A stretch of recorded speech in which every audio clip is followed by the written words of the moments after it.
So we're trying to strike the right balance between giving everyone the floor and making sure we encourage conversation. And what's been great is that we have enough to talk about, and I think we're not quite that people will have enough to talk about even during the reception. I also realize that we're already half an hour over schedule, so I appreciate that people are still in the room. If you absolutely have to go, of course, we totally understand. If you're dying to get that one drink and just can't wait, I think the drinks must be set up outside already.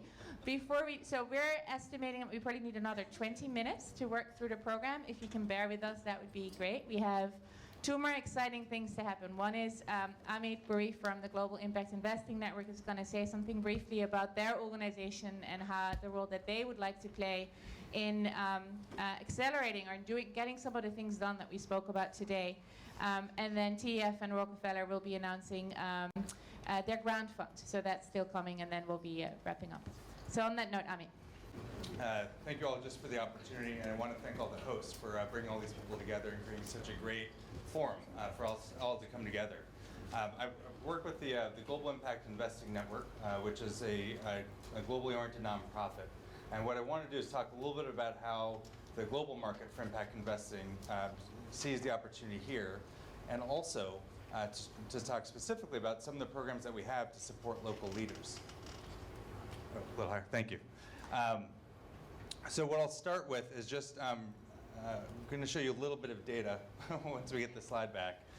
But what we recently completed was a study that Emma had referred to in her opening remarks, which is a research report that we conducted with JP Morgan that surveyed 99 investors.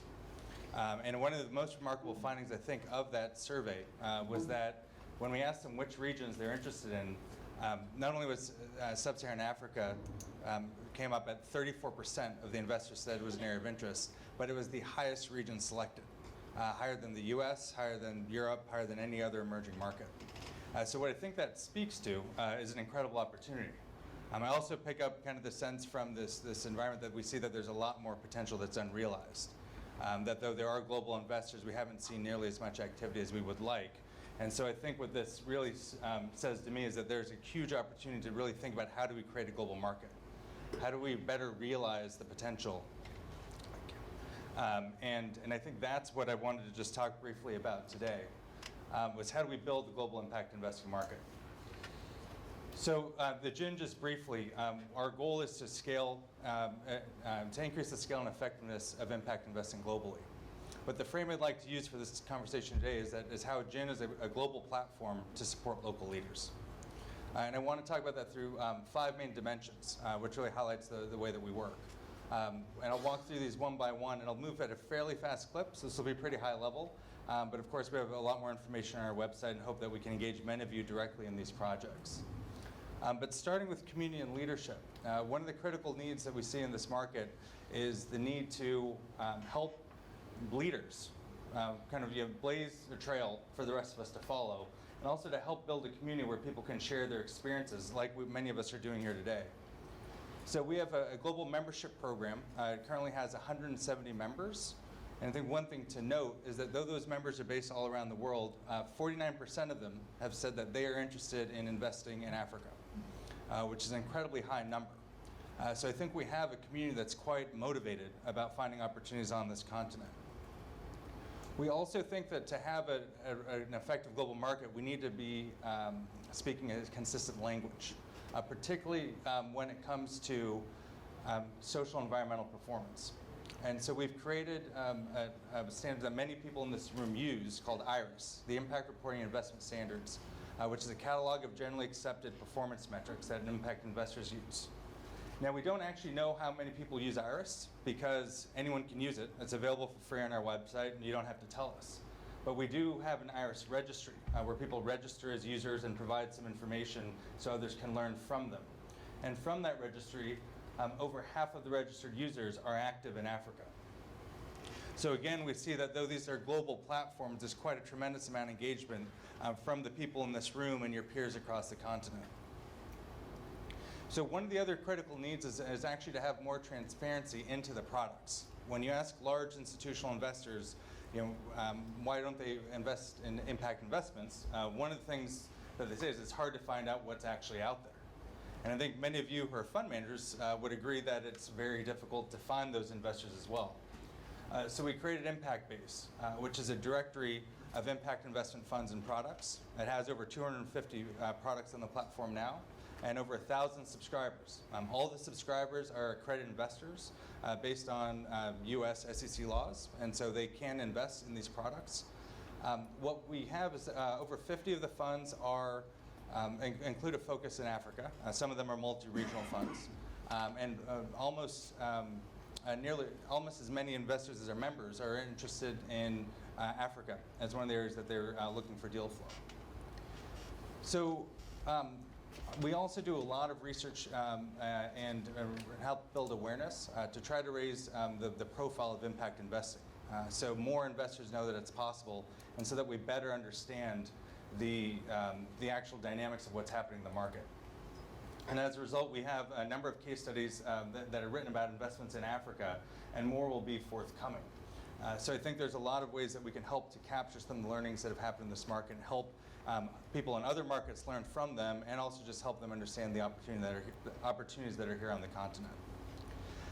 The last thing I'd say, which is a new program of ours, is that we are launching a program that was supported by the UK Department for International Development, who's quite interested in supporting the development of impact investing in sub-Saharan Africa and in South Asia. Now, what they've supported us to do is to fill what we think is a critical need in this market. There are a lot of great efforts to help develop businesses, the business development services that people were just talking about, and all the great work that SNV does, and many others. We also think there's a critical need to support the development of fund managers and their capacity at that level. And so we'll be launching a new program, which we'll be designing over the course of this year, to do just that. And we're very excited about engaging many of you in that process, both in designing the program so it meets your needs, and of course, then utilizing the program. But what I want to come back to, just to close, is that while we have a number of global platforms, we already have quite a bit of engagement from investors who are either active in Africa or already interested. And what we see ourselves as, to all of you, is a resource. We'd love to get you more engaged and support all the local leaders who are here in helping to build this global market. And so whether it's as members, or as users of IRIS, as users of some of our other resources, we really look forward to engaging many of you in this journey. And we think it's really critical to take advantage of all the opportunity and momentum that we have in this market. Thanks, Amit. And if we got nothing else, I think the new tagline for GIN, the Global Impact Investing Network, is sort of global platform, local leaders. I think that's a great takeaway, Amit. So something that we neglected in our haste to sort of move the program along and help everyone get out to the libations is we didn't give out some gifts. So the first gift, really, I wish it had a check inside of it, is to James. James, sorry for rushing you in your presentation, but we're like family. We go way back, you and I. So you take some liberties with the people that you love, and also to Desiree and Stephanie for the spotlights. Now, what I want to do is invite Dr. Wiebe Boer to the stage, and my friend and colleague M.A. Lore to the stage to announce something that I think we're all going to find very captivating. We kept you here all day. We fed you a little bit of lunch. We rushed you through the afternoon. But in my world, we pay to play. And so now we're gonna announce something that at least sort of there was an incentive for you coming here. Besides your passion and your adoration for this space, now we want to challenge you to help catalyze this space. And so, Wiebe, come on stage, and Emma, just feel free to join Wiebe. Thank you, Pastor Glenn. Can we say amen? Amen. All right. Evangelist. Okay. All right. Get back to that. All right. So I know we're between you and your drinks and so on, so I'll go relatively quickly. So the announcement that we'll make here tonight is something that actually started several years ago. I actually joined the Rockefeller Foundation from McKinsey in 2008 in the Nairobi office as the impact investing initiative was being launched in the foundation. And the focus from the Rockefeller Foundation was mostly on the side of the investor, to create the infrastructure that would make it possible for investors to get into the space of impact investing, and that's where Gears and Iris and Gin and all of those things kind of came from. Those of us in the African office kept saying, look, out here in the field, you need to work from the other side because otherwise all that capital won't have anywhere to go. And then when I left Rockefeller to join the Tony Elumelu Foundation, I thought, okay, great, now we can do whatever we want. And it'll be easy because we have a great footprint across Africa. We'll find our deals and we can move on. But I found when I got to the Tony Elumelu Foundation, in spite of the fact that we were an African institution, with a great Pan-African network thanks to the bank that our founder had started across Africa, that we would easily find deals and that they would just come out of the woodwork. But as Sam had talked about earlier today, we've looked at hundreds of deals. And for one reason or the other, either there wasn't really any social impact, there wasn't any real financial, it didn't look financially sound, or the deals that are good, 8 different investors pounced on them, and then suddenly the investee had all the power and was giving kind of ridiculous valuations and so on. And then the latest one is that the guys that you want to invest in get on the impact investing circuit, and they're always somewhere talking at a conference, and they never send you the financials and so on you need to actually close the deal.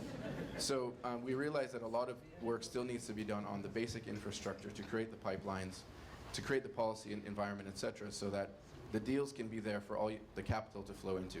And we don't want Africa to miss the opportunity because those deals aren't there and then all the capital goes somewhere else.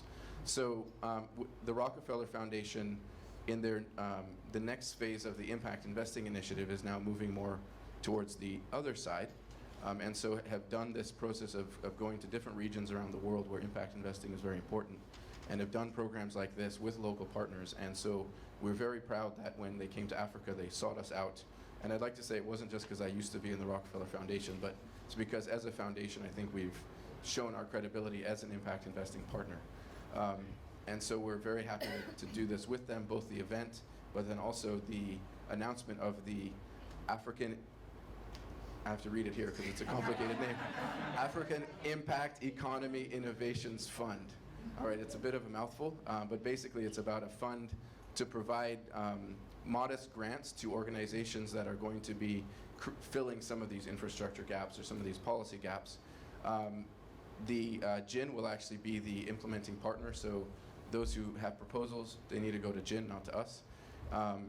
And Amit will be able to provide the details of exactly more the size of the grants, what we're looking for in terms of regional diversity and so on. But what we really want, most importantly actually, is African-initiated initiatives, and also ones that maybe something that worked in one part of Africa that you want to try somewhere else.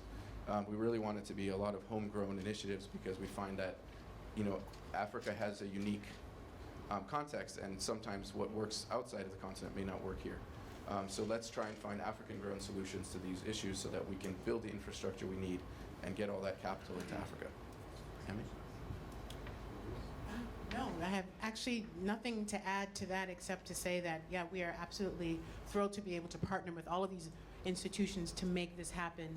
In the other regions, we had a tremendous amount of interest in these funds. So we expect the same, if not more, for this Africa Fund. So please make us proud. Tell your friends and family to apply. But this is something that we're very excited about, and so please definitely look at this with interest and actively take an interest in this. So thank you very much. Yes, and just to give you a few details about the fund itself, applications are open. They're available through the end of May, and so build. And I think one of the things that's most exciting about this is that there's a lot of fora where we talk about the needs of the market and what we need to do to build it. I think this gives us resources to pursue those ideas forward. And so hopefully, many of the conversations that were started here will be carried forward by people in the room or your colleagues who aren't here physically, but are certainly involved in this market. So there's a lot of information available on our website, but just to highlight a couple of points, I think one, that there are a couple of funding priorities. They're all about helping to build the market. They'll be available on our site and will also be informed further by the conversations that have happened today. There's real interest in regional diversity, and so though this event has taken place in South Africa, which has been a great place to have it, they're looking for ideas from around the continent. And so I think it's definitely something we could also use your help in getting the word out, because we want to have a great set of proposals coming from across these regions. And again, there's lots of details on the site. There's forms in terms of what you needed to fill out. There's the actual email address that you need to use to submit it. So hopefully you'll be able to access that. It's up and live now.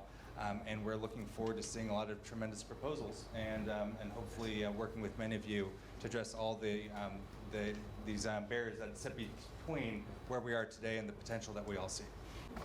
So that concludes today. We wanted to take you on a journey that started this morning by explaining what's happening in the world of impact investing, or SRI, or sustainable investing, whatever works for you, really.